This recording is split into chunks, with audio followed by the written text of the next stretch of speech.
దేవభూమి కేరళకు పెద్ద సమస్య వచ్చి పడింది. ఊరు ఏరు ఒకటైపోయి ప్రమాదం ఏర్పడింది. మలయాళ నగరాలను సముద్రం ముంచెత్తబోతోందని తాజా అధ్యయనాలు తేల్చేశాయి. ఇప్పటికే బాగా డ్యామేజ్ జరిగిపోయింది. పైగా ఇసుక మాఫియా కరాళ నృత్యం చేస్తోంది. పరిస్థితిని అదుపులోకి తీసుకురావడం అంత సులభం కాదని కూడా అధ్యయనాలు చెబుతున్నాయి.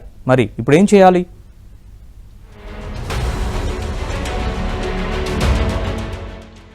అది దేవభూమి. అది అందమైన ప్రదేశం. జీవితంలో ఒక్కసారైనా పర్యాటకులు వెళ్లాలనుకునే నందనవనం. అలాంటి కేరళకు ఇప్పుడు ప్రమాదం పొంచి ఉంది. అసలు కేరళ రాష్ట్రం ప్రస్తుత స్వరూపంలో ఉంటుందా ఉండదా అన్న అనుమానాలు రోజురోజుకు పెరిగిపోతున్నాయి. సముద్ర కోతతో ఇళ్లు వాకిళ్లు కొట్టుకుపోతున్నాయి. నేల జారిపోతోంది. కడలి ఊళ్ళోకొచ్చేస్తోంది. కేరళలోని 9 తీర ప్రాంత జిల్లాల్లో ఇదే పరిస్థితి కళ్లకు కట్టినట్లుగా కనిపిస్తోంది. 93 లక్షల మంది కేరళీయుల ఆవాసాలకు ప్రమాదం పొంచి ఉందని పలు అధ్యయనాలు చెబుతున్నాయి.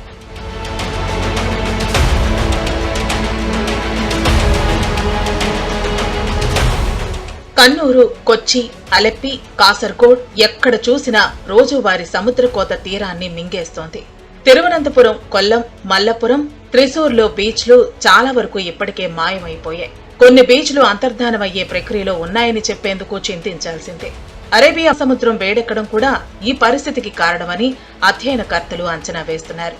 ఒక పక్క తుఫానులు, మరోపక్క సముద్ర కోతలు బీచ్ ను మింగేస్తున్నాయి. ప్రతి ఏడాది మే నుంచి ఆగస్టు వరకు పరిస్థితి చాలా ఘోరంగా ఉంటోంది.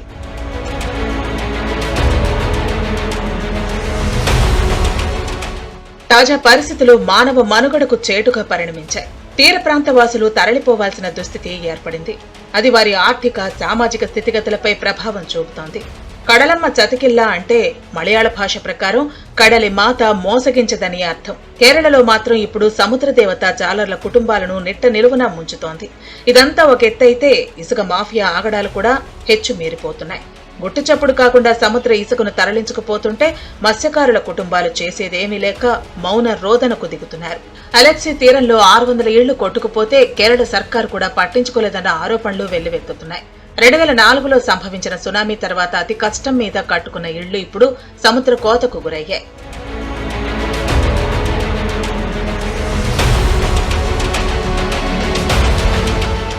మత్స్యకారుల పడవలను సముద్ర తీరంలో కట్టేసుకునే అవకాశాలు కూడా కనిపించడం లేదు.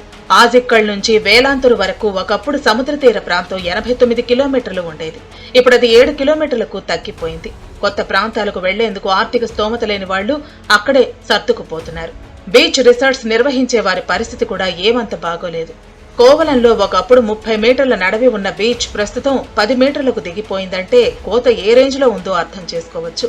దీనివల్ల పర్యాటకం బాగా దెబ్బతింది. విదేశీ పర్యాటకులు కేరళ రావటం బాగా తగ్గించేశారు.